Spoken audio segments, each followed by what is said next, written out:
बातम्या विस्ताराने पाहूया। सुरुवातीलाच एक मोठी बातमी आहे। शिवसेनेमधून 6 नव्या चेहऱ्यांना संधी मिळण्याची शक्यता आहे। यामध्ये प्रताप सरनाईक, प्रकाश आबिटकर यांना मंत्रिपद मिळणार असल्याची शक्यता वर्तवली जाते। दुसरीकडे भरत गोगावले, योगेश कदम आणि शिरसाट यांना सुद्धा संधी मिळू शकते। दरम्यान आशिष जयस्वाल, योगेश कदम यांना मंत्रिपद मिळण्याची शक्यता वर्तवली जाते। त्यामुळे माहितीच्या मंत्रिमंडळ विस्तारामध्ये शिवसेनेमधून 6 नव्या चेहऱ्यांना संधी मिळण्याची शक्यता आहे। प्रताप सरनाईक, प्रकाश आबिटकर, भरत गोगावले, योगेश कदम आणि संजय शिरसाट तसंच आशिष जयस्वाल ही काही महत्त्वाची नावं समोर येत आहेत। रामराजे शिंदे आपल्याला या सगळ्या संदर्भात अधिकची माहिती देणार आहेत। रामराजे, आपण पाहतोय सेनेमधून 6 नवे चेहरे हे समोर येण्याची शक्यता आहे, काय अधिकची माहिती?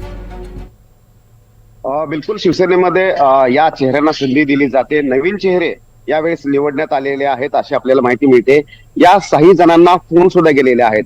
कोकणामधून भरत गोगावले आणि योगेश कदम हे 2 चेहरे देण्यात आलेले आहेत कोकणामधूनच। त्याचबरोबर एकीकडे प्रताप सरनाईक यांना सुद्धा मंत्रिपदाची शपथ ते घेणार आहेत आज। यांना सुद्धा फोन गेलेला आहे। आपल्याला माहिती आहे की प्रताप सरनाईक यांच्यावर मध्यंतरी आरोप सुद्धा झाले होते। आणि त्याशिवाय आशिष जयस्वाल आणि संजय शिरसाट, मराठवाड्याला संजय शिरसाटच्या निमित्तानं एक मंत्रिपद दिलेलं आहे आणि आशिष जयस्वाल यांना सुद्धा विदर्भाच्या रूपाने एक मंत्रिपद दिलेलं आहे। त्यामुळं एक प्रादेशिक समतोल जो आहे तो सांभाळण्यात आलेला आहे। आणि त्याचबरोबर 6 नवीन चेहरे एकनाथ शिंदे यांनी दिलेले आहेत।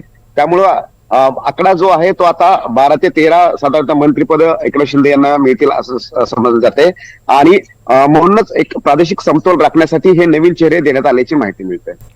दरम्यान दुसरीकडे रामराजे, कोणकोणते चेहरे यावेळी वगळण्यात आलेले आहेत? कोणाची संधी हुकलेली आहे शिवसेनेमधून?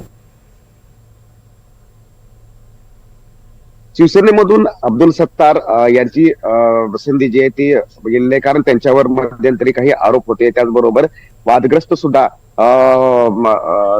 व्यक्तिमत्व होतं आणि त्यामुळे हे सुद्धा चेहरे टाळले गेलेले आहेत। त्याच्याबरोबर आणखीन 1-2 जे सिनियर चेहरे आहेत त्यांना सुद्धा वगळण्यात आलेलं आहे।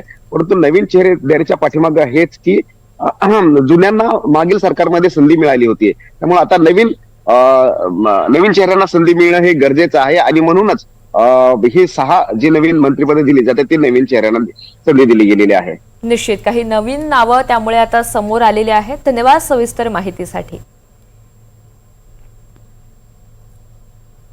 दरम्यान भरत गोगावले आज मंत्रिपदाची शपथ घेणार आहेत। या अगोदर मंत्री आणि त्यानंतर खाते वाटप होणार आहे। कुठलंही खातं दिलं तरी काम करू शकतो असं भरत गोगावले यांनी म्हटलेलं आहे। विरोधकांना आम्ही अधिवेशनामध्ये उत्तर देऊ, आमदार भरत गोगावले यांनी या सगळ्या प्रकरणामध्ये प्रतिक्रिया दिलेली आहे। आता संध्याकाळी 4 वाजता तिन्ही पक्षाच्या वतीने ज्यांना बोलवले त्यांचे शपथ ग्रहण होईल। तर 4 वाजताची तयारी सगळी झालेली आहे राजभवनवरती आणि त्याच्यावरती जे साहेबांनी आम्हाला कल्पना दिली ते आम्ही सगळे शपथ घेणार। फोन आला तुम्हाला? फोन आला म्हणून तर आलो ना।